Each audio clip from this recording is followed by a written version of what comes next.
We're going to move on to something different and move on to a legend, really. One of the finest and most influential guitarists of all time in the UK and songwriter as well.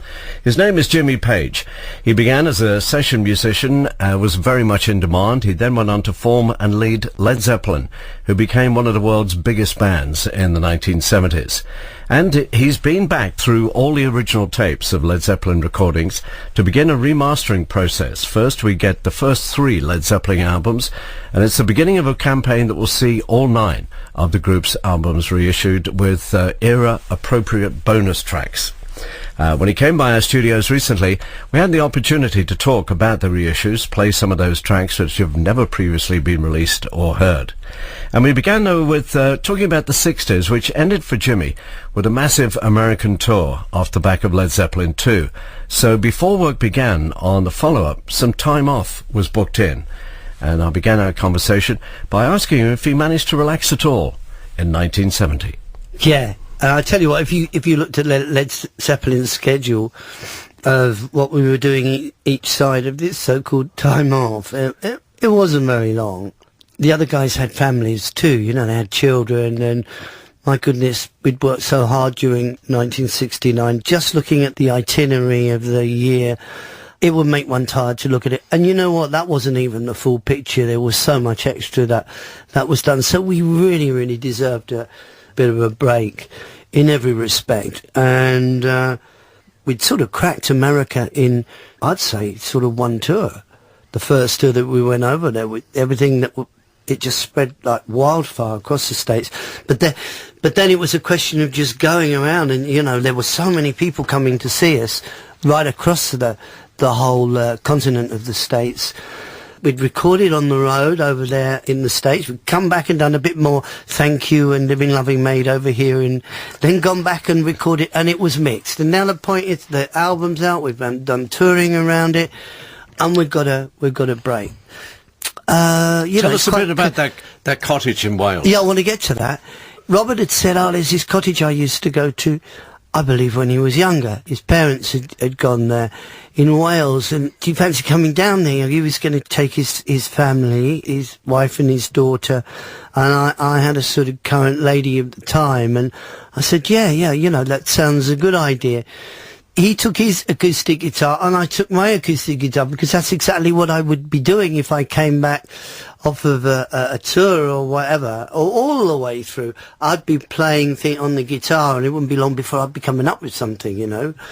So, yeah, it made sense to take the guitars down there. It wasn't an unnatural thing to be having songs that were more featured around the acoustic, because I mean, I'd always been writing on the acoustic, if you see what I mean. Babe, I'm going to leave you, all that sort of stuff. Ramble On, it's there. You know, it's got the strong character within album 1, album 2. And so here we are at the 3rd album, and I'd always wanted to do Gallows Pole. You see, the whole thing of Led Zeppelin is that you've got 4 members of the band, and their contribution is just so strong, and their character playing, and that's what the Led Zeppelin vehicle was for everybody. I'd never played guitar before like I played on that first album.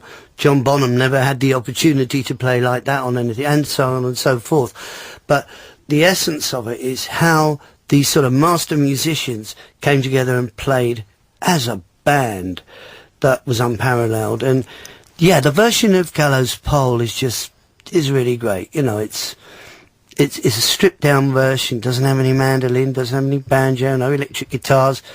This is it. This is where it's starting from. It's going to get layered along the way to come through to the version that we all know finally. Led Zeppelin and the alternate mix of Gallows Pole, and you can really hear the individual contributions from Jimmy Page on guitar, John Paul Jones doing some great bass lines on that, fabulous drumming from John Bonham, and Robert Plant, of course, on vocals. I'm talking with Jimmy Page about the remastering of Led Zeppelin 3, and I asked him, with this album, was one of the ambitions for it to prove that Led Zeppelin had a great dynamic range? I think that because we had this sort of break, what the recordings were going to be, it was quite clear from the history of the first album and the second album. We're in our early days here by approaching the third, but it's a summing up of where we are at that point of time. Certainly within the whole writing and performance process, because the first album and the second album are really quite radically different if you just take them on and listen to them, but actually the common threads are in there that are consistent all the way through. It had been a reflective time, even albeit pretty short, but it gave us the opportunity to continue with the policy of summing up where you were at that point of time. And on the song Friends, one of the few Led Zeppelin tracks where you hear some strings. I had the whole structure of Friends before we went into any sort of minor rehearsal, and the rehearsal was done because the first two albums were sort of rehearsed at my house, so I told the well, come rehearse up my way. So, because of course John Bonham lived in the same area, so I went up there with Immigrant Song and Friends, and I worked through it with Robert and John Bonham because John Paul Jones wasn't there. So, but I had the whole structure of it, and how I'd thought about that was the movements of it. I was thinking along the lines of what you would hear with Indian music, the string parts, or indeed Arabic, where you've got this whole movement following the line. In fact, it's not even following the line there. That's what's established. But I'm thinking of that when I've done the structure of the song. But I said, I want to have strings on this, following this part.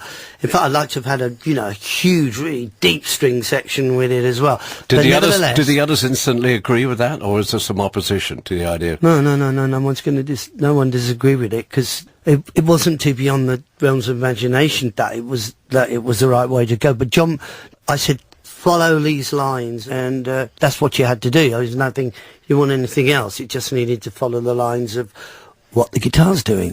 So he went away and scored it, and we just had a quick session with some string players to put that on. And then Celebration Day, classic Led Zeppelin track. What do you recall about that? It's got a very interesting groove to it, Celebration Day. And again, when it comes down to groove, you've got to say, it's John Bonham and this wonderful approach. The guitar solo that's on the final thing. I used to put the guitar solos on at the end of the, once everything else had gone on, like the final vocals and all of that. And I'd usually put little textures of guitar, so that when Robert did his final vocals, it was pretty complete underneath. But the guitar solo, it is really quite joyous and cheeky, and it is so in character to Celebration Day. That's how I'd sort of arrive at doing the guitar solos, but it was almost like a filigree piece that was, inserted or whatever, just to put the cherry on the cake. Led Zeppelin and Immigrant Song, and talking to Jimmy Page, who spent countless hours going through this labour of love, really. Over the whole of the catalogue, yeah. Yeah. Why? What was your impetus to doing that and to remastering it? Well, Johnny, it was like this.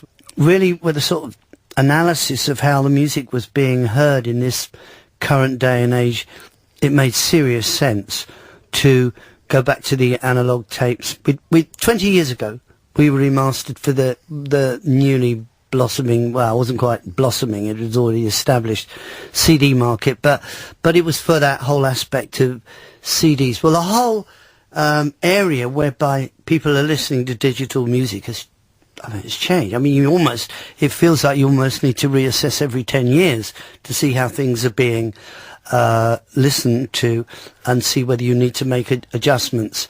So I wanted to make sure that we had the vinyl, that we had best that we could do on the CDs, going back to the original analog, of course.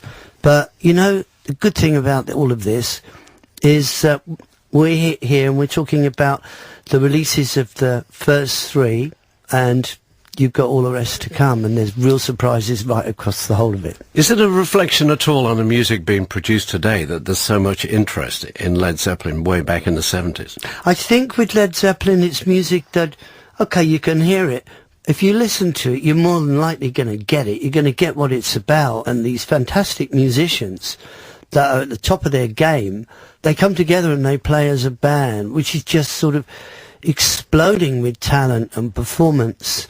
an attitude, not only that, with an attitude of pioneering within the whole sort of musical landscape, so that what happens is the fact that we start making songs as certain sort of milestones along the way that are really influential. Oh, it's really cool to have been in a band that has done that, but not only that, has spanned all these years. Across those years, there's new listeners coming in all the time. Going back to 1970 when the album came out, I mean, 69 was massive. Whole Lot of Love was massive. There was such huge anticipation for Led Zeppelin 3. Yeah. I mean, there were record pre-orders of 1 million in America alone. Yeah. And yet, when it came out, some of the critics were a bit negative about it. Yes, I know. Did you find that very hard at the time? Well, the problem that reviewers had across the Led Zeppelin catalogue was the fact that because Led Zeppelin wouldn't put out singles, I didn't want to be anchored to a whole singles market, because in those days, when you had an album, you had the second album, you had to have a serious point of reference to a single, albeit hopefully that it was a hit, but from the first album. So that just wasn't going to be the policy. So, because all of a sudden you're worrying about the single, and what's going to be the single, I just had no time for that. I just had more time for making music. They had the freedom to be able to create stuff without having to worry about blasted singles and all of that. But you get people reviewing the albums with maybe half a dozen albums to review that night, and they just wouldn't know where to start. So by the time it got to the third album, they go, well, there's no whole lot of love on this.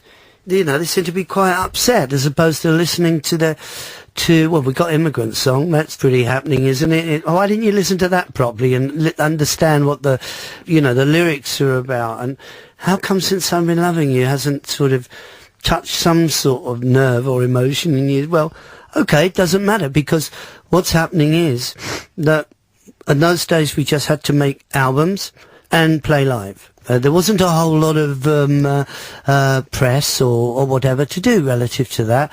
And all I knew, and what was clear to the band and everybody else who was honest about it, was that we just kept getting more and more and more people trying to attend the gigs, because sometimes, they couldn't get in or whatever, but we would be selling out, doing multiple gigs in cities, even by 1970. And that just didn't stop with Led Zeppelin. We couldn't supply the demand of people that wanted to come and see us. Were you happy with your guitar solo on Since I've Been Loving You? Because Terry Manning, one of the engineers, reckons it was the greatest guitar solo of all time. The guitar solo was done in Island Studios, and I went down and there was some amps outside, and I thought, let's try this amp out. And even though it wasn't my amp and I shouldn't really have done it, I connected it up to my speaker cabinet, plugged in the guitar, and it was singing like a beauty. That's it. It was just one or two takes. Well, no, it was more than one take probably. The solos, I didn't work them out beforehand, note for note. It was just take a deep breath and put the red light on.